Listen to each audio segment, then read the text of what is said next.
may have commercial arrangements with some of the companies mentioned.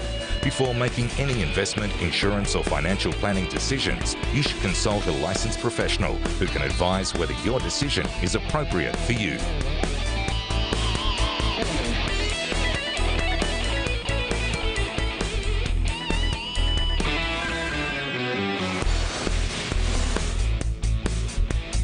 Good evening and welcome to Your Money, Your Call. I'm Chris Kimber. Tonight I'm joined on the program by Roger Montgomery from Montgomery Investment Management and Daryl Nagel from My Wealthy Edge. If you've got a question about shares, our phone lines are open right now on 1300 30 34 35. If you prefer, you can email us on yourmoney@skynews.com.au. Welcome to the program. Well, overall market closed flat today, although probably a reasonable day after last night. Reserve Bank in the US indicated that we probably wouldn't be seeing a QE3 anytime soon. I would have thought that's reasonably good news.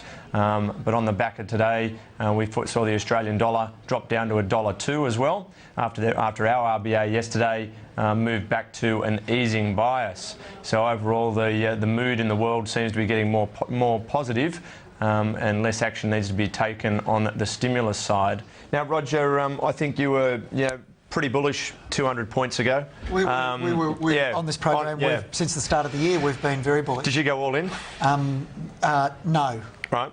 But that's because we simply buy things when we find them cheap enough. Yeah. So we've been bullish in terms of our expectations. I should just cut a break to. I've got some friends who are over from London. Yep. And they've made the big trip over with lots of children. Deb and Jed, I just want to say hi to Deb and Jed. They're over at Tony and Julie's place. Hi, Tony and Julie.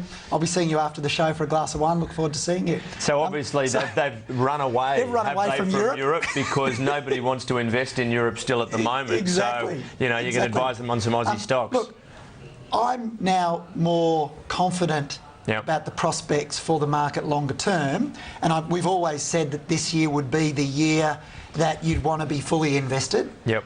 Now that everyone's jumped on board and is quite optimistic, I'm a little bit less nervous. I'm a little bit less optimistic, and hopefully tonight we'll get the opportunity to talk about mining services companies and what's going on there. There is a lot to talk about. There's a lot going on at the moment. I ran a workshop today for the Australian Stock Exchange in Brisbane.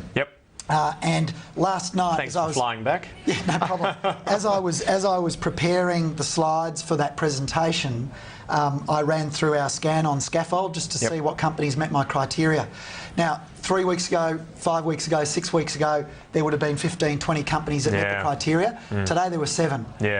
So it's getting narrower.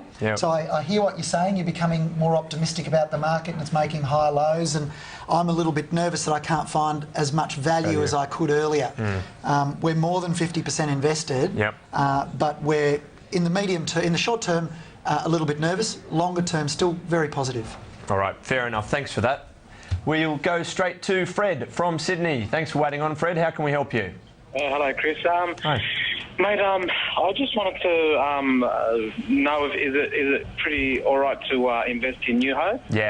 Yeah, listen, no worries. Thanks very much for your question, Fred. Look, you probably heard us talking about it on the show before. Look, I think New Hope or No Hope is probably... sorry, we do call it No Hope at work, which is probably a little bit rough. But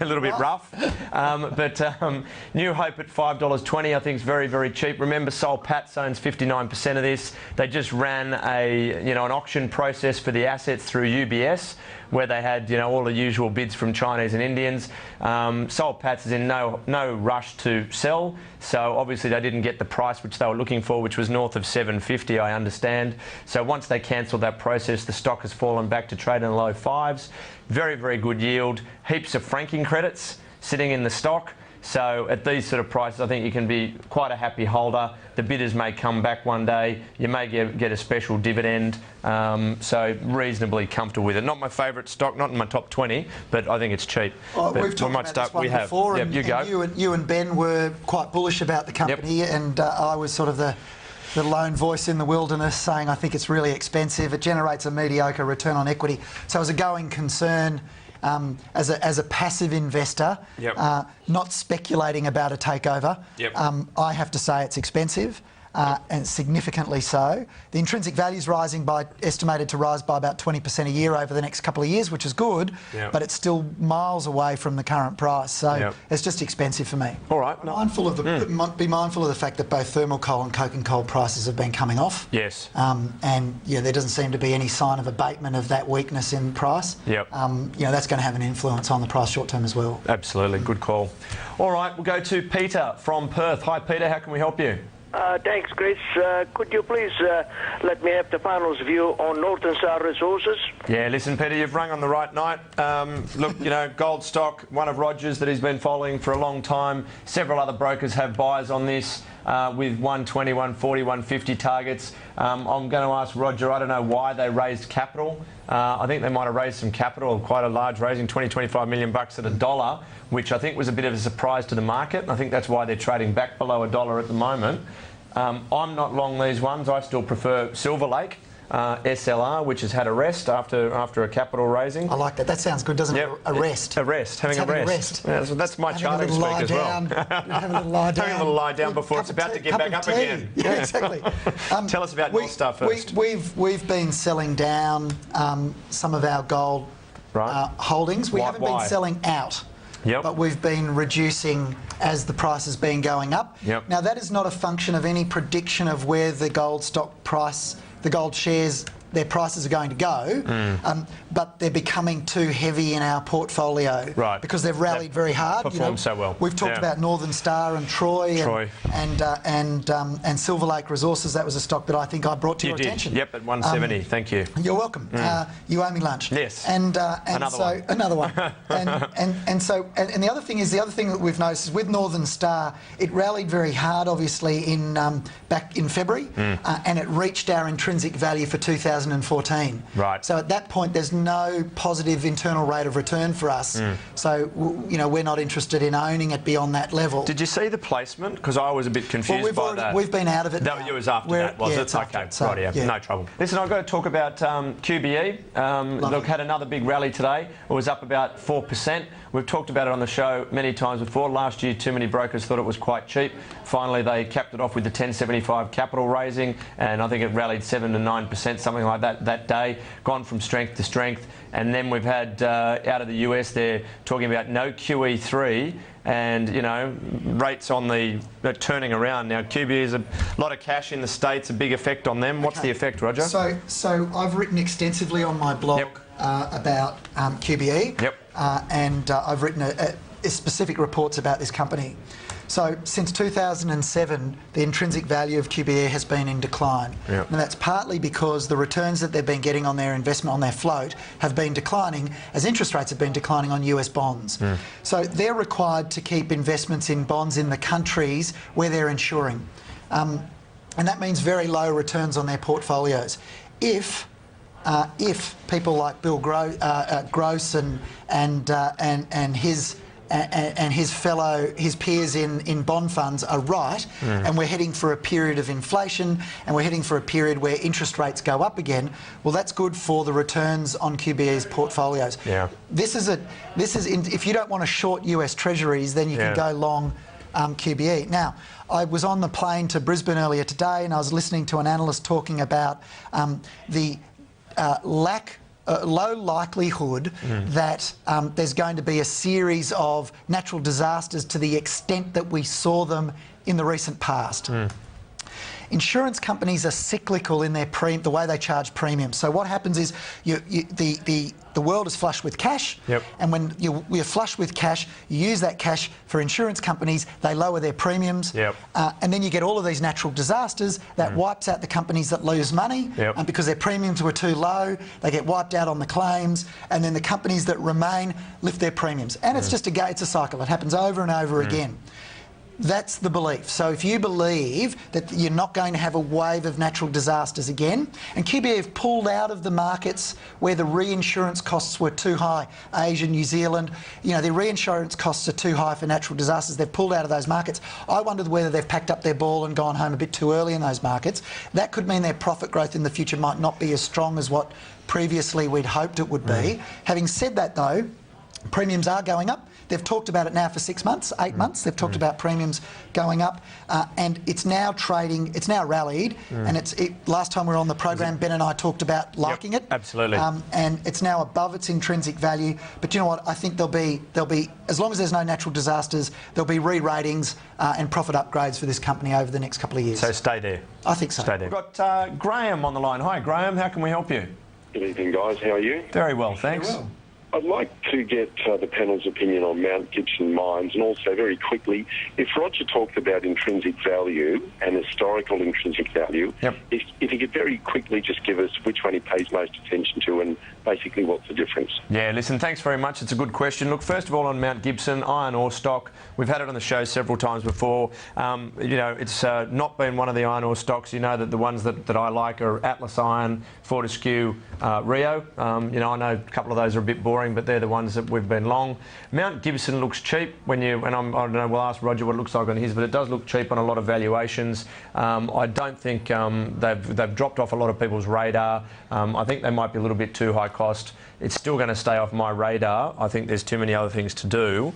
And then there's a conversation there about... We've not owned this stock. We did look at it, and I have to confess we actually started buying it some time ago, but then we quickly sold out of it when we realised mine life's an issue. Yes. So mine life's an issue. They're going to get plenty of money, but what are they going to do with it? Yeah. How do you value something when you don't know what they're going to do with that money once that mine life ends? Now, it may be extended, but I suspect that look, for us, we like things with 10, 15-year mine lives, and that's not the case here. The second part of the question was in relation to intrinsic value. Okay, so I can let me explain it this way. It's pretty straightforward. What we look for are businesses whose intrinsic value is increasing over time. So if you look at a company like Qantas or Amcor or Brambles or Lend-Lease, look at those sorts of businesses, their intrinsic value has gone sideways for 10 years. Transfield, Trans-Pacific, they've got sideways intrinsic value. Now, I believe that Benjamin Graham was right when he said many decades ago that in the short run the market is a voting machine, but in the long run it's a weighing machine. In other words, in the long run, price follows value. So it's important that you buy shares at a discount to intrinsic value today, and it's also important that an estimate of their future intrinsic value is rising. We track intrinsic value for every single stock, and our intrinsic values for every single stock listed in Australia is updated automatically and daily. And we do that through Scaffold. So it's true that you want to buy at a discount to today's intrinsic value, but you also need businesses whose intrinsic value is rising. Otherwise, a decline in the price, it might stay down. Excellent, great. Thanks for that, Roger. Listen, it's time for a quick break, but before that, it's time to start the stock watch. We're going to go back to Roger and find out what he's watching now, and his time starts around about now. I may not come back on the program after this one because I'm not going to talk about one stock, I'm going to talk about many. I want everybody who thinks there's very good value in mining services to look very carefully. We believe there is good value in companies like Forge and Decmil, and we own them, but we also know that these businesses are highly leveraged operationally to the mining to the mining boom. They need a mining boom to get a high rate of return on equity to cover their cost of capital. If the boom ends, so do the returns. Welcome back to the program. Tonight I'm joined by Roger Montgomery from Montgomery Investment Management and Daryl Nagel from My Wealthy Edge. If you've got a question you'd like us to answer, please call on 1300 30 34 35 or email us at yourmoney@skynews.com.au. We've got Neil from Geelong on the line. Hi Neil, how can we help you? Hello Chris, how are you? Very well, thanks. Just asking about Navarre Minerals, NML, the gold miner in Victoria. In Victoria, have they found anything yet, or are they a gold explorer? They're exploring. Exploring. All right, listen, thanks very much for your question, Neil. Look, just a general comment on, we've had a few people, we've had Gold Road, which raised money at 32 cents, got up to 47, I think it's back to 30 at the moment. There's a lot of these small gold companies that are not in production yet. They may even have deposits, they may be proving them up. but that whole sector, unless they've been making money from the current high gold price, there's been a lot of pressure under the sector. So my first feeling is that I probably wouldn't be looking at small gold explorers at this stage because they do seem to be trading at a bit of a discount. I'd be trying to find something that's actually making a bit of money. So unfortunately, this is not one I particularly know about, but I think Roger might echo those sentiments, but we'll see. That's right. Neil, look, I've got a really simple way of valuing companies, and I think investing is a lot easier, and you know what price to pay for something if you've got an estimate of what it's actually worth. Now, the way to value a business is fairly straightforward. There's equity in the business. It's a little bit like money in the bank account, and the rate of return that equity generates determines what multiple of that equity you pay for the business. It's really that simple. I talk about it in my book, Value.able, and there's a simple formula that I describe in the book to cover that. But a business that makes no money, for me, it's really hard to value.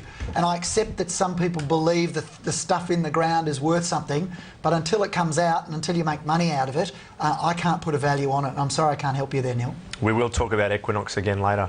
We've got John from Brisbane on the line. Hi, John. How can we help you? Yeah, this is one for Roger. Yep.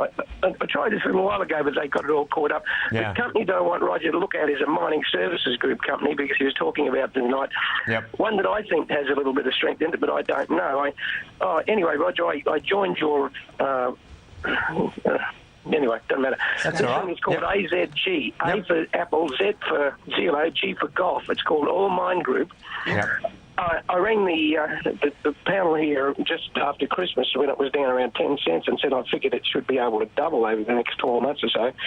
I bought it at 12 cents. I bought 900,000 of them. That's fantastic. I believe in it, but I want you to have a look at it and tell me what you think. Scaffold. I joined your scaffold thing, so I do that too, okay? All right. Well, thanks. Hang on, is this your uncle again that's rung up? Yeah, thanks. Thanks, John. Uncle John. You've bought 900,000 shares at 12 cents. Now they're 20.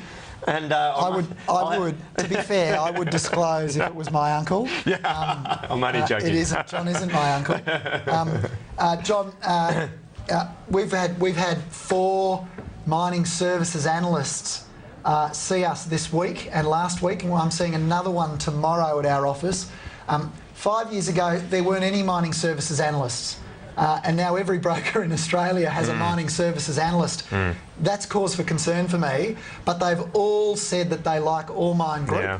I've written Allmine Group up. If you go to my blog, so don't put www in, but type in blog.rogermontgomery.com and scroll down to the bottom, you'll see there's a post that I've put up there and I talk about Allmine Group at length. Go and have a look at that, and that'll answer your question. Yeah, listen, thanks for that. And I think, actually, believe it or not, we've got one too, and Fat Profits covers all mine.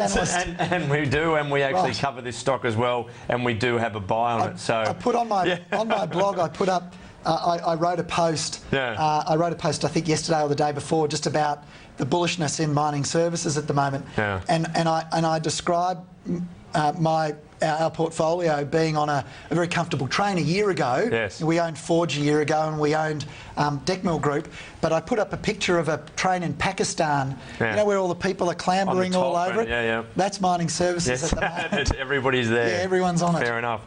Our valuation estimate, based on what analysts are saying at the moment, is about 28 cents. Yep. And it's trading at 20. It's up 100% from its lows. And it is a B2, so it's investment grade, and that's why we're going to spend some time looking at it. All right, good stuff. Thanks for that, boys. We'll go to Mark from Adelong. How can we help you, Mark? Yes, good evening. Is that Chris? Yes, it is. Yeah, how can we help you? Chris, I'm inquiring about CCP, it's Credit Corporation. Yep. Roger mentioned it possibly about 3 weeks ago, and since he mentioned it, I noticed, should we say, a little spiral in the price. I'd be interested in his comments. Yes, certainly. And the other one is Tomlinson, right, which is a mining services as well. Yeah, listen, thanks very much for your question, Mark. Look, Credit Corp has been on a few people's buy lists. It's actually been a pretty good performer, I think, you know, over the last period of time. It might have had a short-term correction, but, you know, you're still holding it, Roger? Well, I don't know that it's had a correction. It's at $5 It's down 20 cents yeah, or it's something. down 20 cents after rising from $4 to $5.70. Yeah. So we own this business. In our portfolio, it's one of the largest positions that we've got in our portfolio. So it was one of your stock watches at 450. It was a stock watch at the start of the year. Start of the year, yeah, much lower prices. Yeah. Yeah, well, I think it was about $3.70 at the time. Yep. So we like it. We believe the intrinsic value for this business is going to rise. They're expanding. They've bought some debt ledgers. They've made a $10 million debt ledger acquisition in the United States. It'll be interesting to see how that goes. That could be enormous for them, but we're speculating on the success of that. We want to see a demonstrated track record before we attribute any value to that. But based on the current business and their current performance, they're still worth. We switch over. I should say we switch over to 2013 valuations on June 30. Yep. And our 2013 valuation is $6.90. So it's a good $1.40 above where it's trading at the moment. Right, that's pretty bullish. We're going to try to fit in a quick email right now. This is Steve, and he would like to have the panel's view on Bandana Energy. Look, Bandana's been, this is another coal stock, and Roger just mentioned a minute ago about a lot of these coal stocks getting a bit of punishment. Bandana's another one that ran a auction process for its assets in the Galilee Basin. They've got large deposits of coal. The stock at that stage went from 80 cents, where it listed, up to about $2.30 to $2.40. That bidding process failed. They didn't end up getting the bidders. They all pulled out. So since then, the stock has been into a spiral. They've had fights with some landowners. I think the ex-CEO had a brief stint on a current affair.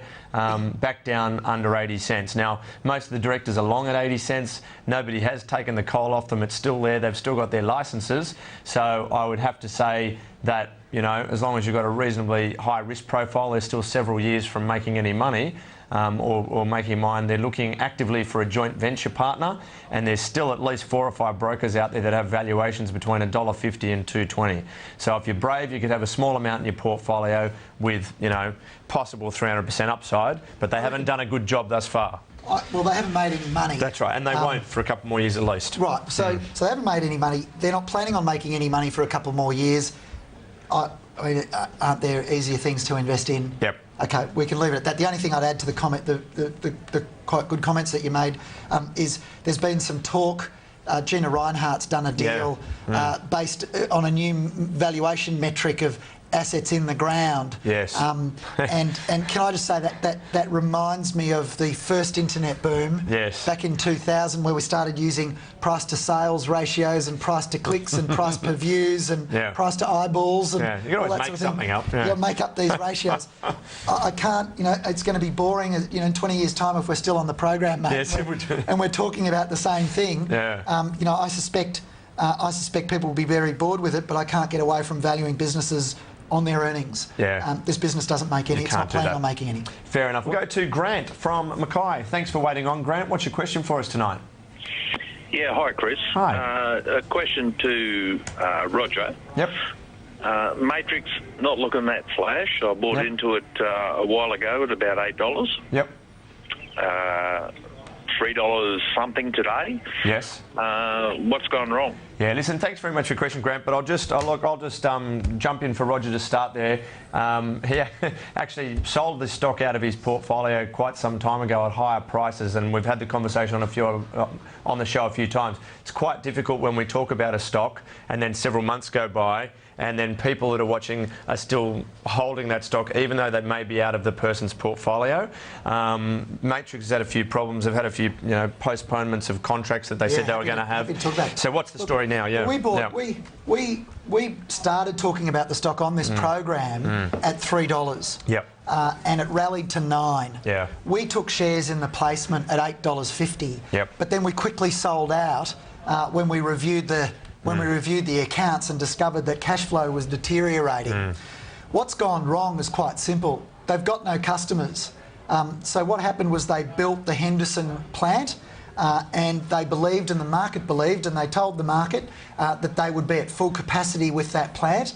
But it was really a Kevin Costner field of dreams because, build it and they will come. They did come though, then, didn't they? They haven't come. So look, I appreciate that you own the shares at a higher price and that you've lost money on this particular stock. We don't invest large amounts of our portfolio in any one company ever, and we're very disciplined about that. This company needs to make an announcement about a new customer and a new contract. Now, it's done that recently for about $50 million. But the problem is, after they announced their half-yearly results, they came out and said, this is last year, they came out and said that their 2012 forecast, their revenue would be 20% or 25% higher. In order to get that, they would not only have to get all of that about $114, $115 million of work in progress. They would not only have to earn all of that, but they would have to win another $100-odd million very early in the financial year of new business, because once they've got an order, it takes them 8 to 9 months to deliver on that order, and then another 60 days perhaps to be paid.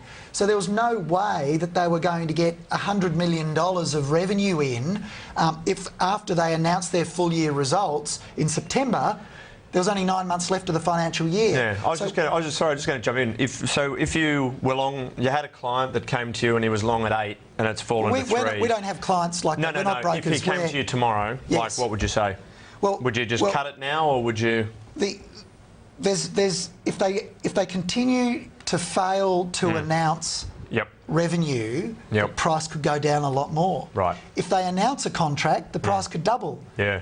We don't own it because we don't know if they're going to announce a new contract or not. Yeah. And we sold significantly higher. Yeah. That's frustrated a lot of people on my blog as well. They've said, well, you sold out of it. You know, I actually wrote an article saying, what is a business worth that makes no money? Yeah.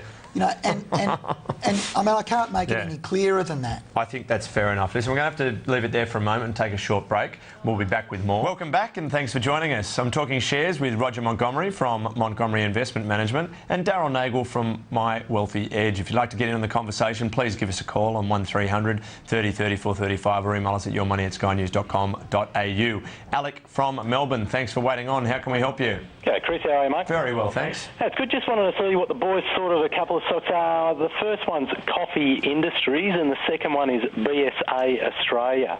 BSA Australia. What's BSA Australia, Alec? Basically air conditioning sort of stuff, but smaller stock, but good divs, and I bought them fairly cheap not long ago. Okay, excellent. Thanks very much for your question, Alec.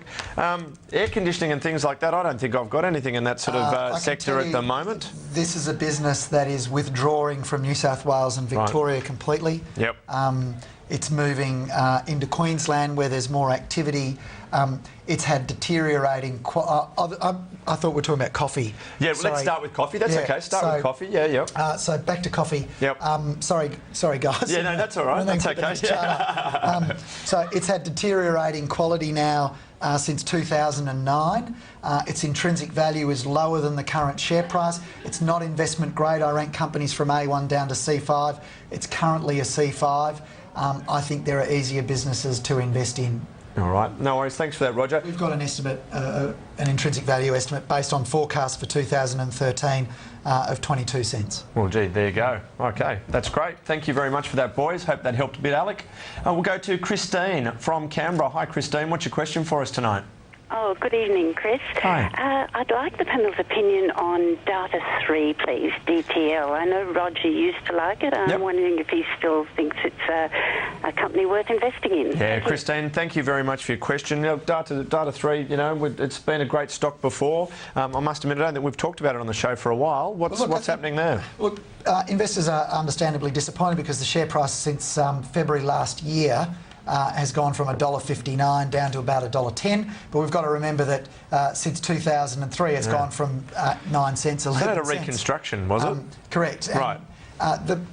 What you need to understand is that this business's intrinsic value is still rising. We still own it in the fund, in our fund. It's not a large position. It's less than 1% of our total portfolio. Having said that, though, I was recently reading, I was sitting back, I had a little bit of time, and I was going back over all the old announcements that the company made. And the reconstruction that they had was they split the shares 10 for 1. I don't like it when a company does that. Yeah. Let me explain why. It adds nothing to the value of the business. Yep. when a company's shares are at $50 and a company comes out and says, we're going to split the shares 10 for 1, so every share will trade at approximately $5 because we want to increase the liquidity and we want to bring institutions and other investors onto the register. Why? What's the point? It means that you're not focusing on the business, you're focusing on managing and manipulating the share price. And I don't like that. My portfolio manager, Russell, is currently away because he's had a baby, his first child. Was that a miracle? It's fantastic news. Fantastic for him and Lauren. And when he gets back, we'll be taking a very, very close look about our holding, at our holding in that particular company for that specific reason. And we will make a call to the company, we'll do that together, and we'll ask them for the logic. Because it doesn't add value to the business. It hasn't worked thus far either. No. We'll go to David from Sydney. Hi, David. How can we help you? Evening, Chris. Got a question about Breville Group, BRG, which seems to be defying the rest of the Australian retail sector, but I think that's mainly due to its sales in the US, but it's had a very good run lately. I'm wondering if I've missed the boat. Be interested in Roger's valuation of it and whether I'm going to have to wait for a bit of a pullback before I try and get in. Yeah, listen, thank you very much for that question, David. And Breville's quite a painful topic with me at the moment because I was offered stock in the sell down, which I think was at $3.20. I thought you were going to say your wife told you to buy a Breville kettle and you ended up buying Sunbeam and it broke and it's been very painful. That would be a terrible story. But what was far more painful for that was being offered stock at $3.20 in the sell down, me going, oh no, I don't really like Breville, and then watching it relist at $3.60 and run to $4.20, and I still don't have any. We've just sold the stock. Right, okay. Did you take some at $3.20? We've owned Breville for a little while. It was a position in our portfolio, but we've recently sold it. So, David, I can tell you that our 2012 valuation, the current year's valuation, is $3.78. Our 2013 valuation is $4.16, and so it's not a position in our portfolio anymore, and you could probably work out why. Segue into Billabong with that? No, I'm not. GUD. Was it GUD that had a holding in Breville? And I can't remember. I'm sorry. So there was someone sold down. I can't remember who it was. That placement was a sell down. I'm pretty sure it was GUD, and there was talk of. They own Sunbeam, so it was GUD. It must have been, And there was talk of them. There was talk of a takeover or of a merger. The ACCC stopped that. And so they had this holding that they made a lot of money on. But they sold that. That got rid of the overhang. Well, that's why my decision was I didn't want to participate because it was a sell down and it had the opposite effect and got rid of the overhang and then spiked. Yes, correct. Wrong call, but. Anyway, it's still a good one. It happens. We've still got all those tips that we talk about in the car park at the end of the show. Right. They're still up, and we're doing very well. That's true. We'll go to David from Noosa. Hi, David. How can we help you? Yeah, hi guys. I'm just interested in the panel's thoughts on UGL. It seems like it's got pretty good, solid earnings, and I'm looking at it for my super fund. Yeah, listen, great. Thanks very much for your question, David. Look, United Group, I don't have in any of our portfolios. It is in a lot of major brokers' portfolios. I think you might find the guys from Goldman's have got a big stake in it. A lot of the major portfolios really like it's pretty conservative. Valuations running up around $15.50 to $16 with other brokers. It's been going sideways for a while. I still don't particularly have any interest in owning it for our guys. Roger, is that on your radar? No, and I've always been a little bit miffed as to why it's so popular. And it is. It's on like so many buy lists. I don't understand it. Its return on equity is about 12%. We like to buy, if we're trying to make our clients in the Montgomery Private Fund 15, 16, 17% or more, well, as a margin of safety, we need to be buying businesses that are generating return on equity of 20% or greater. So we try and fill our portfolio with companies that have high rates of return on equity. Now, this is a business that hasn't generated those high rates of return on equity, and it's not forecast to generate high rates of return on equity. It's not surprising today's intrinsic value of $9.74 is not much higher than the 2007 valuation that we've got, or that we had for UGL, and its share price hasn't changed since 2006. It's trading at the same level. Now, I think, provided the brokers are right, and they do cover it with a fine-tooth comb. They do, yeah. There's lots of brokers following this stock, so if they get their earnings estimates wrong, they're not very good analysts. There'll be a big wave, So, 2014 valuation is $12.98. It's trading at $13.11 or thereabouts. it's trading on its valuation 2 years out. I don't think it's particularly cheap. All right, great. Thanks very much for that, Roger. Welcome back to the program. Joining us in the studio tonight are Roger Montgomery from Montgomery Investment Management and Daryl Nagel from My Wealthy Edge. If you'd like to get in the conversation, please call 1300 30 34 35. Email us at yourmoney@skynews.com.au. Thanks for waiting over the break. Tony from Brisbane, how can we help you? Hi, I'm just looking for some advice on QR National and what the sale from the rest of the sale from the Queensland government's going to do to the share price. Yeah, listen, thanks very much, Tony. It's an excellent question. Regular viewers will remember us talking about this when it floated, whatever it was, a year or so ago, and very few people took up enough of them on the float. It's performed very, very well since then. I still don't have it in any of my portfolios. Roger? Neither do I. No. The question was a recommendation and a prediction. We don't give recommendations, and I certainly am no good at predicting, so I'm sorry, Tony. But what I can tell you is this is a business that generates a return on equity of about 5%. I realise there's lots of momentum in its earnings, and there's lots of costs that can be stripped out because it used to be a government-run organisation and it's now privately run, and so there's momentum behind it. But I've seen this before in businesses, and a business that generates a 5% return on equity, which is the same return on equity you can get at zero risk with money in a bank account, I can't justify the current price. Now, what is the sell down going to do when the Queensland government sells its stock? It could mean that the overhang's gone and the share price surges higher. That will only mean that down the track it's going to be a much heavier fall from grace. The intrinsic value, I'm very embarrassed to say my intrinsic value for this stock is a solid $2 below the current price. And it's because we have a very simple way of valuing companies. If there's $1 of equity generating 5% and we want a 10% return on our money, we can only pay 50 cents for that $1 of equity.